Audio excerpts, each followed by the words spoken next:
Hey, it's Craig. I just wanted to let you know that you can listen to Canadian History X early and ad-free on Amazon Music, included with Prime. Hey everyone, Craig Baird here. Before I begin today's story, I want to take a moment and ask that you check me out on Patreon at www.patreon.com/CanadaEHX. There are several tiers with great benefits, from ad-free content to t-shirts and other cool stuff. And don't forget you can also donate directly to the show at www.canadaehx.com. Just click donate. It helps keep this show going. Okay, on with the show. On January 15th, 2025, outgoing President of the United States Joe Biden stated in his farewell address that an oligarchy was taking shape in America. He feared that a tech-industrial complex would threaten democracy, basic rights, and freedoms. And when I heard that statement, I thought, oligarchies have popped up throughout history. But what about Canada? When was the last time a select few controlled everything? And did it impede social progress?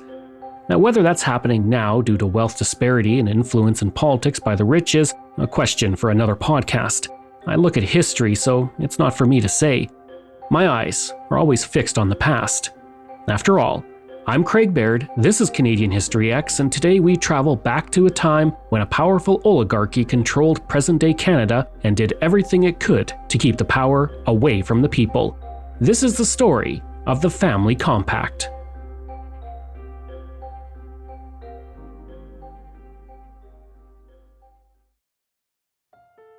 Before we start, what is an oligarchy? Over 2,000 years ago, the Greek philosopher Aristotle described it as a system where men of property held the government in the palm of their hands. He considered it the opposite of democracy, which he defined as the place where the poor ruled. With that in mind, let's travel to the dawn of the 19th century. A proto-Canada was beginning to take shape as we took our first steps towards Confederation. In 1791, the Constitutional Act established Upper and Lower Canada. Upper Canada was English-speaking and included southern Ontario and the northern part of the Great Lakes west towards the current Manitoba border. Lower Canada covered half of modern-day Quebec, north and south of the St. Lawrence River, all the way to Labrador and the Atlantic Ocean. Now I'm going to answer the question I get all the time before you even ask it. Despite being further south, Upper Canada was named because it was upriver of Lower Canada. Okay, now that's cleared up. Let's move on. The man appointed to watch over the new government of Upper Canada was Lieutenant Governor James Simcoe. He was a highly decorated soldier who had risen through the ranks of the British Army. Today, he's remembered primarily for three things. 1. Establishing York in 1793. Today you might know it as the Old City of Toronto. 2. He started work on Yonge Street, arguably the most famous road in Canada. 3. He failed to end slavery in Upper Canada. However, he did one more thing that people forget to talk about. Simcoe was a firm believer in the power and importance of British society, and he wanted to recreate it in Upper Canada. But there was one major problem. There was no nobility in the colonies. British and European families held titles for centuries and were passed down through generations. If he was going to create an aristocracy, Simcoe would need to start from scratch. And so he gave a few people leadership positions and formed a ruling class, and by extension, the oligarchy. Let me explain. The government of Upper Canada was made up of three houses. First, there was the Executive Council, where members were appointed for life to be advisors to the Lieutenant Governor. Most importantly, they had a say in the appointments to other prominent positions. Second, there was the Legislative Council, which was modeled on the British House of Lords. Here, members were appointed for life as well. Finally, there was the Legislative Assembly, which was the lower house of the government and was made up of elected, land-owning white men. The Assembly was meant to be nothing more than an illusion of power to those outside the ruling class. It made them believe they had a hand in government. In truth, they were powerless. Decisions made by the Legislative Assembly could be vetoed by the Lieutenant Governor, Executive Council, and Legislative Council, and since they were all lifelong members and appointed by their choosing, they could ensure nothing could stop them. The governmental system of Upper Canada was tailor-made for this Canadian aristocracy. that Simcoe so desperately wanted. Of course, on paper, the councils were designed to be independent of each other as outlined in Section 38 of the Constitutional Act of 1791. And things were different over in Lower Canada. Their Lieutenant Governor, Sir Guy Carleton, believed that the two councils should be independent of each other. He knew of the importance of limiting the power of certain individuals. But in Upper Canada, Simcoe was looking for a way to consolidate power to a few in the upper class. And he had help when British Foreign Secretary and future British Prime Minister Lord Grenville pointed out to Simcoe that there was nothing in the Constitutional Act that legally prevented him from appointing one person to both councils. It was a significant loophole and the perfect solution for Simcoe. Now he could choose his Canadian aristocracy like a fantasy football team. In July 1792, he appointed 5 men to the Executive Council: William Osgood, William Robertson, Alexander Grant, Peter Russell, and James Baby. Simcoe next filled 9 spots on the Legislative Council. Of the 5 men in the Executive Council, only James Baby was left out. The rest of the Legislative Council was made up of Richard Duncan, Robert Hamilton, Richard Cartwright, and John Munro. All of the men were from the upper class and wealthy, and all were connected politically. And so Simcoe gave birth to the oligarchy and the reign of the family compact. Simcoe's dream would need a place to live. In 1792, he visited a 1,000 square kilometer site that had been purchased from the Mississaugas 4 years earlier. He was immediately taken with the area and felt that the harbor would help make a future community prosper. Simcoe named it York, after King George's son, the Duke of York. He had rejected the First Nations name of Toronto, which meant the Narrows. Once the name was selected, Simcoe decided that this new settlement would be the capital of Upper Canada and the center of power for the family compact. The name family compact can be misleading. A family didn't control Upper Canada, although some members were related by marriage. In actuality, it was described as a close brotherhood of men, the elite of York and Upper Canada. Their control over the upper houses of the government helped them guide everything to their advantage, and they exerted that influence to control the lives of the lower classes. It was seen through their control of one of the most important organizations in Upper Canada, the Law Society. It regulated the legal profession, and the family compact controlled them by giving them immense power over legal matters. And when you control the law, you can pretty much do as you please. The society was led by a treasurer, and from the moment the Law Society was established in 1797 until it ceased to exist in 1841, all but one was a member of the family compact. Their control over the law was seen in 1826 with the Types Riot. Now at the time, William Lyon Mackenzie was an agitator with no love for the family compact. He vilified the group through his newspaper as a corrupt cancer on the government of Upper Canada. He published a satirical series under the name of Patrick Swift. It was especially harsh and turned members of the family compact into a laughing stock among readers. And they took it personally. One night, a group of young lawyers from the Juvenile Advocate Society beat up Mackenzie. For good measure, they took his printing press and threw it in the lake. And this wasn't a random act of violence. They had been sent by the Attorney General, Solicitor General, and Magistrates of York to teach Mackenzie a lesson. The power of the family compact was so complete that the theft and destruction of the printing press was conducted in broad daylight in front of dozens of witnesses. William Allen, the local magistrate and president of the Bank of Upper Canada, was present, and he did nothing. Nobody was charged in the incident. But Mackenzie wouldn't forget, and we'll see him later in this episode. You may be thinking, the law being controlled by a few doesn't seem too far-fetched, but what about religion? At the time, the church held a lot of colonial power. Most people were members of a congregation, and a lot of money flowed through it from the parishioners. And the family compact was not about to let it escape their sticky fingers. In 1819, the Clergy Corporation was formed to manage their lands. John Strachan, a member of the family compact, was appointed to the Executive Council at the same time. He had his former student and current Attorney General Job Robison, another family compact member, prepare the act.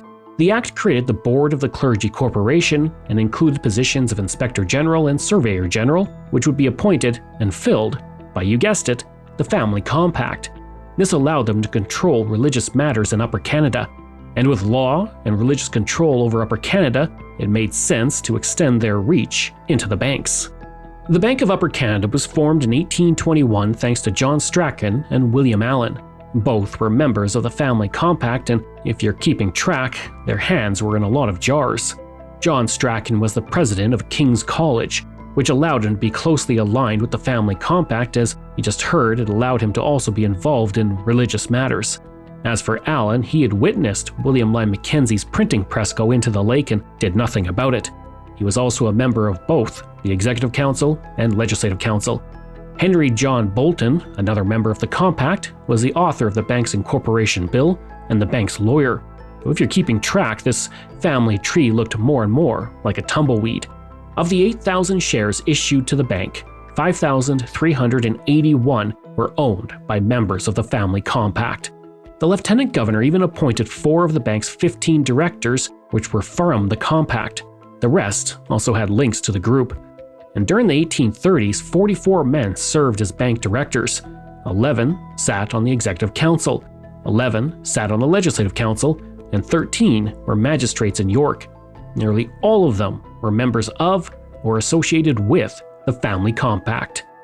From the schools to the banks, from the court to the church, the Family Compact controlled everything. But it wasn't a perfect system. Anything they did could be undone by the Lieutenant Governor or the Colonial Office in London. To get around them, they often established a close relationship with the Lieutenant Governor, who could then influence the Colonial Office. But before long, people got fed up. They were like Icarus, flying too close to the sun.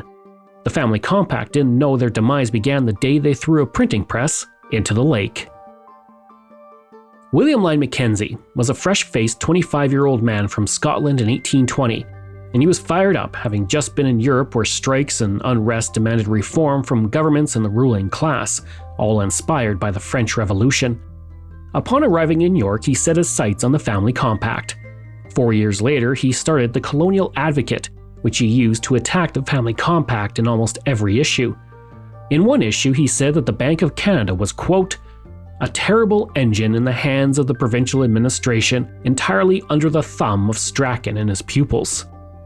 The people may have loved his attacks on the elite, but his venomous tirades made him public enemy number 1 among the oligarchy. The government refused to advertise in his newspapers, so he just attacked newspapers that did. He called the Hamilton Western Mercury openly in the pay of those who have sought for 30 years to keep the people in ignorance, squander the fruits of their industry, who dared stand up for British Constitution and the good of the country. He labeled the publishers of those newspapers sycophants and called them men who would bow and scrape, fetch and carry for the Family Compact. Wow, Mackenzie, tell us how you really feel. His words began to have an impact, and a reform movement emerged in the early 1830s. After his printing press was thrown into the lake, he pursued a civil case and won a large settlement. He put that money to repairing the damage done to his office and his press. The public, for their part, took notice that no one was charged for the attack on Mackenzie, and that had many residents getting fed up with the Family Compact. Now, the Colonial Advocate was in print until 1834, and then Mackenzie was well known across Upper Canada. The same year he published his final newspaper, he became the first mayor of Toronto, previously known as York. He was riding a growing wave calling for reform in Upper Canada.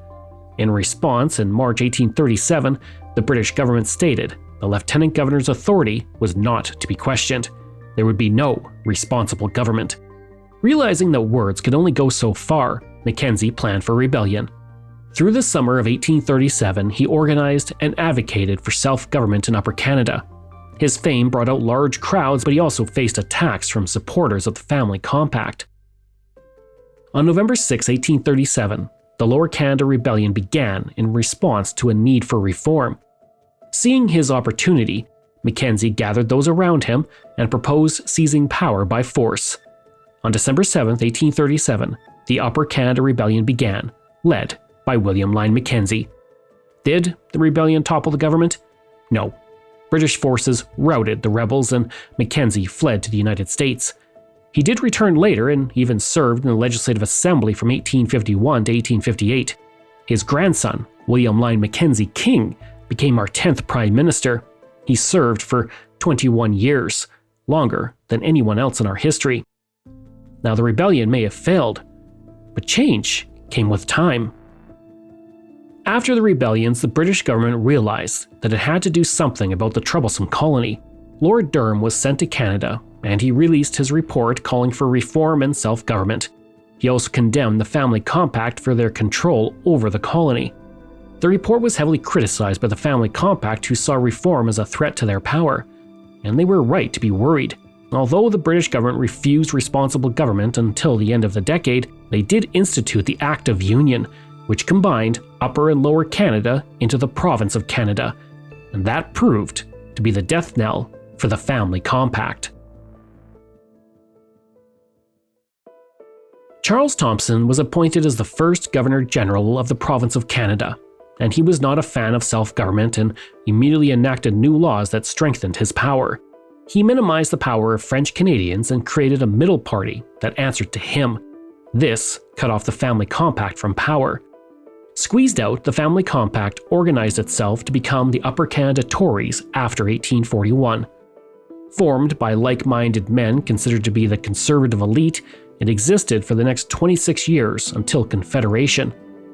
After 1867, the Upper Canada Tories merged with the Parti Bleu to form the Conservatives. Leading this new party and country was Sir John A. Macdonald. He joined the Upper Canada Tories in 1843.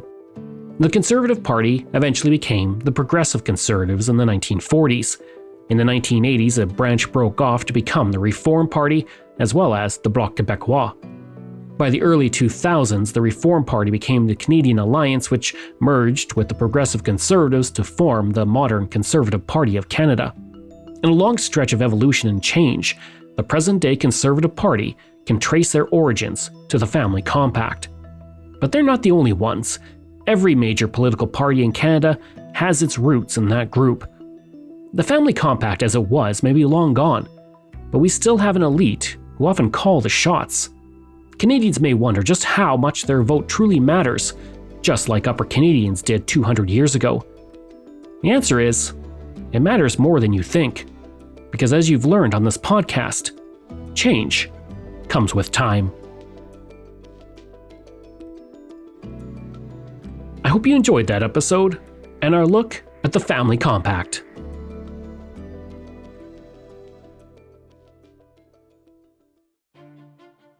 This show is researched, produced, and written by me, Craig Baird, with the help of Dila Velasquez. Audio production and design by Rosalind Kufor. If this is your first time listening and you like what you heard, please take a moment and give us a 5-star review to help other people find these amazing stories. And there are so many for you to sink your teeth into. If you enjoy this podcast, then please check out my other podcasts, From John to Justin, Canada, A Yearly Journey, Pucks and Cups, and Canada's Great War. We love hearing from you, so if you have a show topic you want me to cover, email me at craig@canadaehx.com. Or stop by my website and social media. I'll include all of those in my show notes. Until next time, I'm Craig Baird, and this is Canadian History X.